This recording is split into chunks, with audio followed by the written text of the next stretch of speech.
Abu Uthman Amr ibn Bahr ibn Mahboun al-Kinani al-Basri, plus connu sous le sobriquet de Al-Jahiz, à cause de ses yeux exorbités, naît à Basra en Irak en 775 de l'ère chrétienne.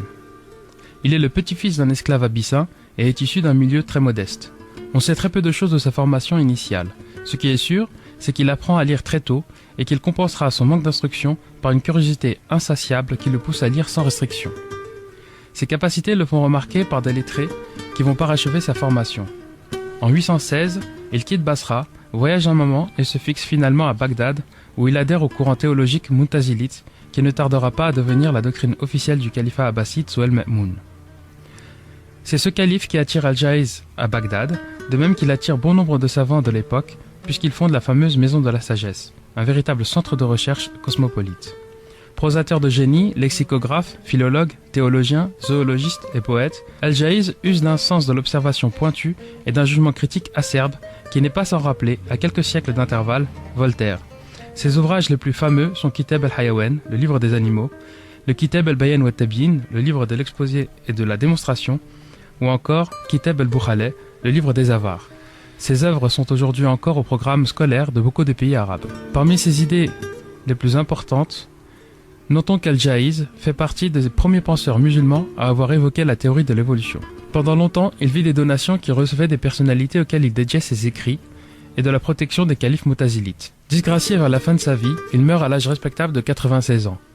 L'œuvre d'Al-Jahiz est tellement énorme qu'une légende entoure même sa mort, puisqu'il est dit que c'est sa bibliothèque qui l'aurait tué en lui tombant dessus. Maintenant, cette idée d'évolution, de dynamisme, à la fois dans la création, je dirais, des mondes et des êtres vivants, on la trouve aussi chez Al-Jahiz.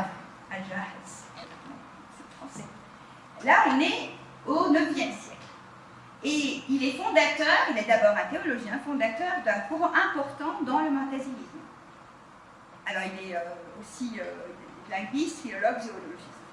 Et lui, il décrit l'évolution des espèces articulée selon trois mécanismes principaux. La lutte pour l'existence, la transformation des espèces vivantes, l'influence de l'environnement naturel. Et cette illustration est intéressante parce qu'elle va rejoindre un peu quelques éléments que je vais dire par la suite. C'est une copie du livre des animaux, Kitab al-Hayawan, qui date du XIVe siècle, parce que les copies évidemment des manuscrits se faisaient à n'importe quel siècle. Donc c'était celle-ci sous règne des Mamelouks. Il y avait aussi très important la référence de Al-Jahiz, où il parlait un petit peu de quelques mécanismes évolutifs. Alors juste pour remettre en contexte, Al-Jahiz, il a vécu entre 776 et 868, donc là on est vraiment sur le début du Moyen-Âge, alors que Ibn Khaldoun, lui, il était vraiment sur la fin du Moyen-Âge. Et pourtant déjà lui-même, Al-Jahiz avait déjà des idées assez nouvelles concernant l'évolution.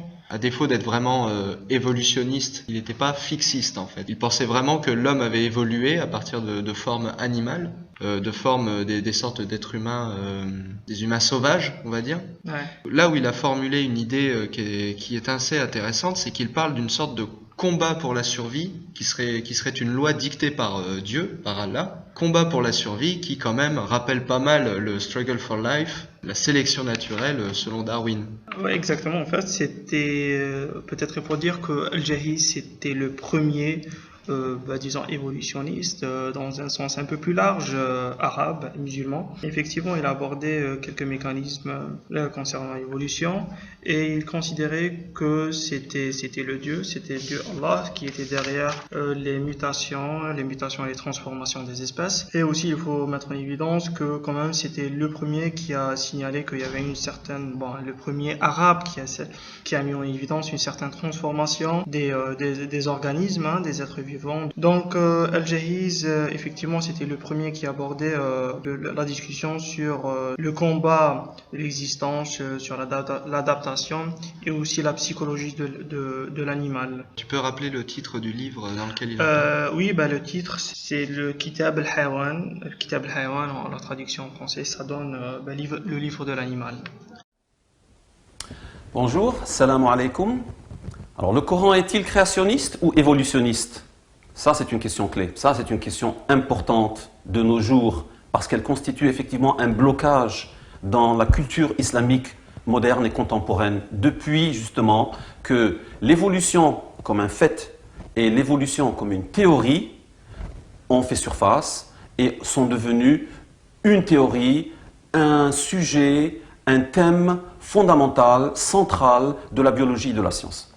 D'abord, ça veut dire quoi créationniste? Et ça veut dire quoi évolutionniste? Le créationnisme, c'est cette idée que les organismes, les espèces, l'homme, le cheval, le chat, les plantes, les arbres, etc., tout cela a été créé tel quel, tel que nous sommes aujourd'hui. C'est comme ça que nous sommes apparus sur Terre. Il n'y a pas eu de changement. Nous ne sommes certainement pas issus, selon le créationnisme, d'espèces ou d'animaux antécédents. Et il y aurait au maximum peut-être une petite évolution, ce que les gens appellent la microévolution, peut-être quelques changements au cours des milliers, dizaines de milliers, centaines de milliers. On ne sait pas très bien, ou les gens disent on ne sait pas très bien, ça fait combien de temps on est ici. L'évolutionnisme, par contre, dit non, les espèces ont évolué et elles ont évolué l'une des autres. Nous avons des antécédents communs. On ne descend pas forcément du singe, mais nous avons des antécédents communs, nous avons des ancêtres communs avec le singe, le gorille, et si on remonte beaucoup plus loin avec le cheval, et si on remonte très très très loin avec même le poisson ou le reptile. Alors, le Coran est-il créationniste, donc selon cette définition, ou bien évolutionniste? La plus grande majorité des musulmans aujourd'hui sont créationnistes. Ça ne fait aucun doute. Il y a des sondages, on discute avec les gens, ils vont dire « Oui, mais Dieu dit dans le Coran qu'il a créé Adam comme nous connaissons aujourd'hui. Dieu dit qu'il a créé les espèces animales, les espèces végétales, etc. Il ne dit pas qu'il y a eu évolution. » Donc les musulmans sont créationnistes dans une très grande majorité aujourd'hui. Cependant, ce qui est surprenant, ce que je raconte bien dans le livre, c'est que ça n'a pas toujours été comme ça.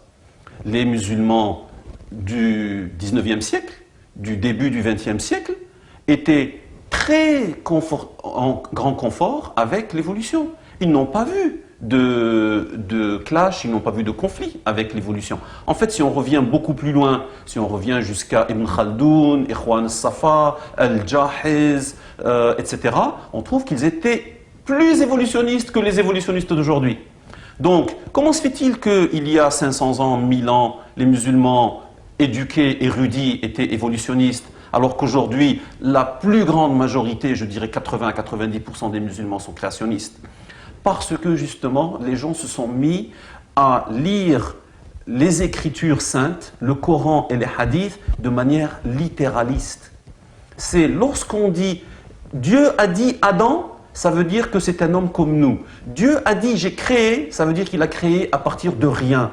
Mais il faut reprendre, il faut essayer de comprendre de manière un peu plus intelligente. Ça veut dire quoi Dieu a créé? Ça veut dire quoi Adam? Est-ce que Adam, c'est un homme qui s'appelle Adam? Ou est-ce que c'est une étape de l'évolution de l'humanité qu'on appellera l'étape d'Adam, avant laquelle il y avait des espèces pré-Adam?